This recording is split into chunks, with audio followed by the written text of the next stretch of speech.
전국적으로 자가용 화물차를 이용한 불법 유상 운송이 급증하면서 지자체와 국토교통부가 단속을 대폭 강화하고 있습니다. 최근 몇 년간 경기 침체와 물류업 인력난으로 인해 자가용 화물차를 이용해 소규모 운송을 대행하는 사례가 눈에 띄게 늘었지만 이는 명백한 법 위반 행위입니다. 특히 일부 운전자들이 연료비만 받았다거나 지인 부탁이었다며 위법 의식을 피하려 하지만 실제로 금전이나 대가를 수수한 시점부터는 법적으로 유상 운송에 해당해 처벌 대상이 됩니다. 현행 화물자동차 운수사업법 제3조에 따르면 화물 운송을 통해 대가를 받으려면 반드시 영업용 허가를 취득해야 하며 영업용 차량에는 노란색 번호판이 부착됩니다. 그러나 자가용 차량, 즉 흰색이나 하늘색 번호판을 단 화물차가 연료비나 수고비 명목으로 요금을 받고 운송하는 것은 불법으로 규정돼 있습니다. 적발 시에는 2년 이하 징역 또는 2천만 원 이하 벌금형이 선고될 수 있고 운행 정지 처분이 병행될 수도 있습니다. 최근에는 단속 기준이 강화되어 단순 반복적인 알선이나 SNS를 통한 유상 운송 홍보도 처벌 대상에 포함되고 있습니다. 문제는 이러한 불법 운송이 대부분 생활형 범죄라는 점입니다. 생계를 위해 자가용 화물차로 소규모 짐을 실어 나르는 경우가 많고 일부는 택배나 이사 업체의 하청 형태로 운영되기도 합니다. 하지만 법적으로는 엄연히 허가받지 않은 영업으로 간주되며 사고 발생 시 보험 보상조차 불가능해집니다.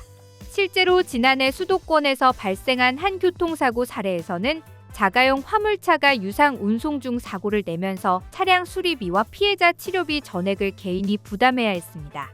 보험사에서는 운행 목적이 상업적이었다 는 이유로 보상 지급을 거부했습니다. 정부는 최근 불법 유상 운송 근절 종합대책을 마련하고 지자체, 경찰청, 교통안전공단이 합동으로 단속을 시행하고 있습니다. 특히 단속 인력을 상시 배치해 주요 화물차 거점, 물류센터 주변, 공항 항만 일대에서 불시 점검을 실시하고 있습니다. 또한 위반 사실이 확인될 경우 즉시 행정처분과 형사고발을 병행하고 반복 위반자에 대해서는 차량 운행 정지와 함께 허가 취소까지 검토하기로 했습니다. 이와 함께 신고포상금 제도도 운영되고 있습니다. 불법 운송 현장을 사진이나 영상 등 증거자료로 신고하면 행정 또는 형사처분이 확정된 뒤 10만 원의 포상금이 지급됩니다. 국토교통부 관계자는 단속만으로는 한계가 있기 때문에 시민들의 신고 참여가 중요하다며 불법 운송은 시장 질서를 해칠 뿐 아니라 합법적으로 영업하는 운송업체의 생존권을 위협하는 행위라고 강조했습니다. 전문가들은 이번 단속 강화가 단순 처벌 차원을 넘어 화물 운송 질서의 회복을 위한 조치라고 설명합니다. 교통물류정책연구원 이성훈 연구위원은 자가용 화물차의 불법 운송은 단기적으로는 비용 절감처럼 보이지만 장기적으로는 안전 문제와 시장 왜곡을 초래한다며 합법적인 영업용 허가를 받은 운송체계 안에서 공정 경쟁이 이루어져야 한다고 조언했습니다. 결국 이번 조치는 단순한 규제가 아니라 합법적인 화물운송 구조를 지키기 위한 사회적 장치입니다.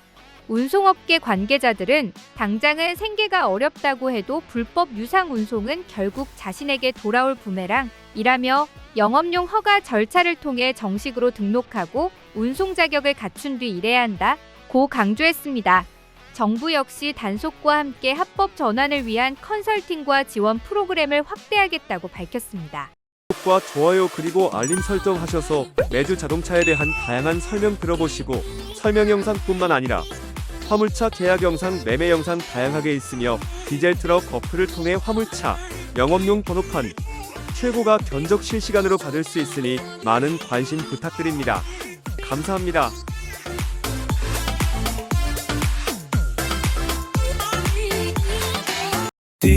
디지털 턱 중고 트럭은 디지털 턱 노란 넘버는 디지털 턱 주소 면허는 디지털 턱 트럭 상담은 디지털 턱 상담 문의는 1644-9779 상담 문의는